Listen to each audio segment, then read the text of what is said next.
আসসালামু আলাইকুম। দূরের কাছে যে যেখানে বসে এই মুহূর্তে ভিডিওটা দেখছেন তাদের সবাইকে মাহফুজা কিচেন ভিডিওতে ওয়েলকাম। আজ শিং মাছ একটু মাখো মাখো করবো, চচ্চড়িও বলতে পারেন, একটু ভুনা ভুনাও বলতে পারেন। মানে এরকম একটু হালকা ঝোল রাখবো, খুব বেশি ঝোল রাখবো না। এটা একটু স্পাইসি হলেই ভালো হয়, আমি ততটা স্পাইসি করি নাই। আপনারা যারা ঝাল পছন্দ করেন এটা আরেকটু স্পাইসি করবেন, দেখবেন মুখে লেগে থাকবে। আর এই আপুর কথা মনে হবে যে হ্যাঁ, এই রেসিপিটা এতটাই টেস্টি। শিং মাছটা যেভাবেই রান্না করি না কেন খুবই ভালো লাগে, এভাবেও একবার হলে ট্রাই করবেন। তা আমি কিভাবে এই শিং মাছের মাখো মাখো রেসিপিটা করেছি সেটা এখন আপনাদের সাথে শেয়ার করব।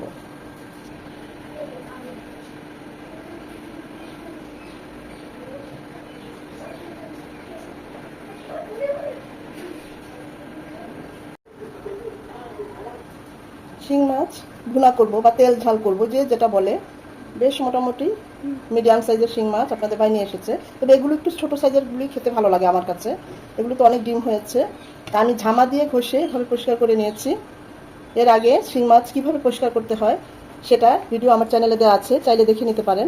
আমি বেশিরভাগ ঝামা দিয়ে ঘষি, এছাড়াও যে মানে আটার যে ব্যাগগুলো আছে সেগুলো দিয়েও ঘষা দিলে উঠে যায়। তা আমার কাছে ঝামা দিয়ে ঘষলেই বেশি সহজ মনে হয়। এখন এগুলো কেটে নেব। এখানে কিন্তু শিং মাছে ব্রেন থাকে, রক থাকে, এগুলো পরিষ্কার করে নিতে হবে। আমি যখন কাটবো তখন এগুলো পরিষ্কার করে রকগুলো বের করে তারপরে কেটে নেব। মিডিয়াম সাইজের শিং মাছের চেয়ে ছোটো ছোটো সাইজের শিং মাছগুলো খেতে বেশি ভালো লাগে। এই চাষের শিং তো, একটা গন্ধ বলে। শিং মাছগুলোকে এভাবে কেটে এভাবে রেগুলার কাট করে কেটে নিয়েছি। আমি মাথাগুলো নেই নাই, মাথাগুলো পরে অন্য রান্নায় ব্যবহার করব। এখানে দিয়ে দিচ্ছি সামান্য লবণ, সামান্য হলুদ গুঁড়ো, আর দিয়ে দেব লেবুর রস। আমি ধোয়ার সময় লেবু দিয়ে, এক পিস লেবু দিয়ে 2-3 মিনিট ভিজিয়ে তারপরে মাছগুলো আবার ধুয়েছি। একটু হলেও চাষের মাছ তো, একটু হলেও গন্ধটা কম করবে, এইটুকুই সান্ত্বনা। খেতেই পারি না তা না হলে। আমার মাছ বেশি, তাই আমি এখানে 3 পিস লেবুর রস দিলাম। রেস্টে রাখার কোনো দরকার নাই, অন্যান্য কাজ করতে করতে 4-5 মিনিট এমনি রেস্ট হয়ে যাবে।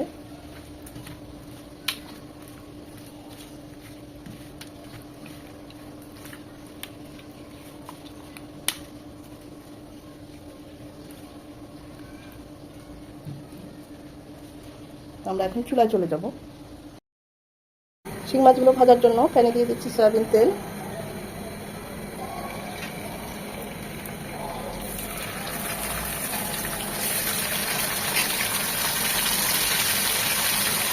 শিং মাছ প্রচুর ফোটে, অবশ্যই ঢেকে ভাজবেন, আর কড়া করে ভাজবো না, আমরা জাস্ট 1 মিনিট 1 মিনিট করে ভেজে নেব।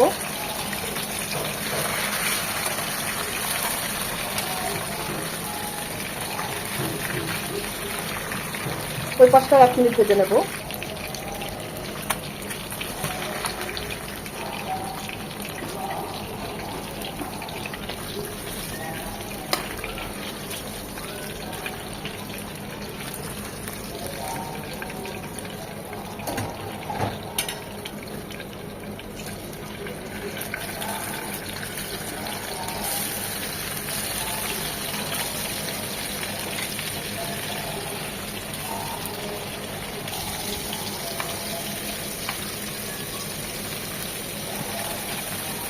অত্যন্ত সুস্বাদু মাছ, বাচ্চারা তো খুবই পছন্দ করে, ওর বাবাও পছন্দ করে।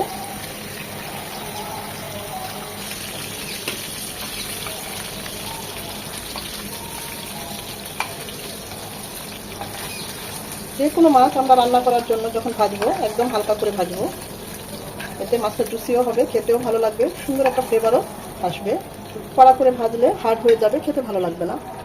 প্যানে দিয়ে দিচ্ছি সয়াবিন তেল 3 চামচ, 1/2 কাপ পেঁয়াজ বাটা, একদম পুরোপুরি মিহি করি নাই, মানে বেটে দিই নাই, কিছুটা আস্তে আস্তে রয়েছে, এটা এরকমই রাখবো। এখানে আমি পেঁয়াজ কুচিটা দেবো না, পেঁয়াজ বাটাটা দেবো। এটাকে 1 মিনিট ভেজে নেবো, যেন এর একটা পানি আর ভাজালো গন্ধটা চলে যায়। পেঁয়াজটাকে 1 মিনিট ভেজে নিয়ে দিয়ে দেবো 1.5 চামচ আদা রসুনের পেস্ট। এটাকেও 1 মিনিট ভেজে নেবো, যেন আদা রসুনের কাঁচা গন্ধটা চলে যায়। আদা রসুনটাকে আপনি ভেজে এখানে দিয়ে দেবো উঁচু করে 1 চামচ মরিচ বাটা। ঝালটা যে যেমন পছন্দ করেন অনুযায়ী দেবেন, তবে এই তেল ঝাল শিং মাছটা একটু স্পাইসি হয়, ঝালঝালি হয়। তেলের মধ্যে মরিচটাকে একটু ভেজে নেবো, তো কালারটা খুব সুন্দর আসবে। দিয়ে দেবো 1 চামচ হলুদ গুঁড়ো, 1 চামচ ভাজা জিরে গুঁড়ো, 1 টেবিল চামচ পানি দিয়ে মশলাগুলো ভালোভাবে কষিয়ে নেবো।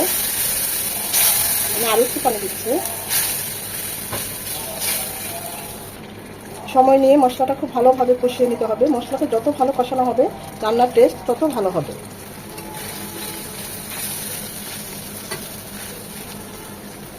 মশলা কষানো হয়ে গিয়েছে, উপরে তেল উঠে এসেছে। এখন এই মাছগুলো দিয়ে দেবো, মশলার সাথে কষিয়ে নেব। সাথে একটা টমেটো চিকন চিকন করে কেটে দিয়েছি।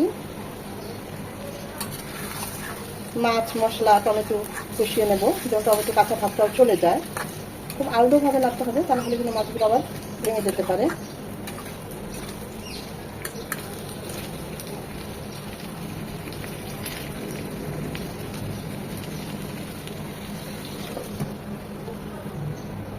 দুই 3 মিনিট কষিয়ে নেওয়ার পর দিয়ে দেবো ফুটানো পানি। ঝোলটা যে যেমন রাখবেন ওই অনুযায়ী ফুটানো পানি দিবেন।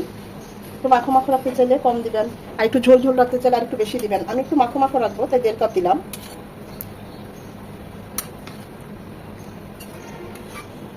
এটা একটু ঝাল ঝাল, একটু মাখো মাখো হলেই বেশি ভালো লাগে, কিন্তু বাচ্চারা খাবে, অত ঝাল দিতে পারবো না।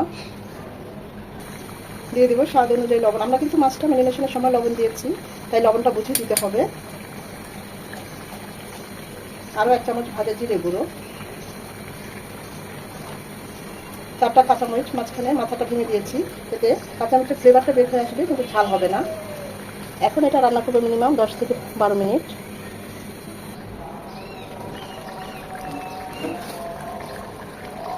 মাছটা ঝোলের মধ্যে ডুবে আছে, তাই আর উল্টে দিলাম না, এমনিতেই হয়ে যাবে। এই পর্যায়ে লবণ ঝাল সব কিছু টেস্ট করে নিতে পারেন। এটা হবে আরও 4 থেকে 5 মিনিট।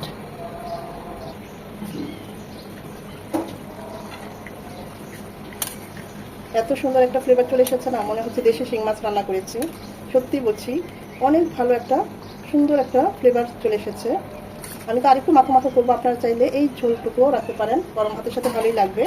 আমি আরেকটু এখন ঝোল মানে ঢাকনা দিয়ে ঢাকবো না, আর 2-3 মিনিট এভাবে আরেকটু ঝোলটা টানিয়ে নেব।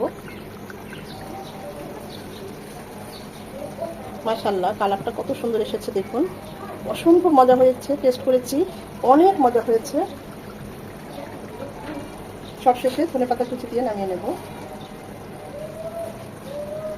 চুলাটা অফ করে দিয়েছি, এখন সার্ভিং ডিশে সার্ভ করে নেব। শিং মাছটা আমরা অনেকভাবেই খেয়ে থাকি, এইভাবে আর লাউ পাতা দিয়ে ঝোল, এভাবে আমার এই দুইটা ভাবেই শিং মাছটা আমার বেশি ভালো লাগে।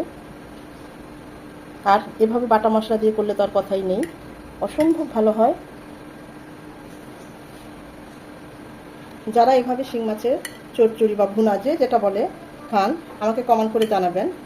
আর যারা নতুন এখন এইভাবে ট্রাই করেন নাই, আমার রিকোয়েস্ট থাকবে একবার হলেও ট্রাই করবেন। এর গ্রেভিটা এরকমই হবে, একটু মাখো মাখো, অসম্ভব ভালো লাগে, অসম্ভব ভালো লাগে। সত্যি বলছি, নিজে করেছি সেজন্য বলছি না, খুবই ভালো হয়েছে। এই রেসিপি ফলো করলে একবার হলেও ট্রাই করবেন, আশা করি নিরাশ হবেন না। আর যদি এভাবে ট্রাই করেন অবশ্যই কমেন্ট করে আমাকে জানাবেন কেমন হয়েছে। ভিডিওটা দেখে যদি ভালো লেগে থাকে অবশ্যই একটা লাইক দিবেন, কারণ আপনাদের এই একটা লাইক আমাকে পরবর্তী ভিডিও করতে উৎসাহিত করে, উদ্বুদ্ধ করে। সময় নিয়ে যারা এতক্ষণ ভিডিওটা দেখেছেন তাদের সবাইকে অসংখ্য ধন্যবাদ।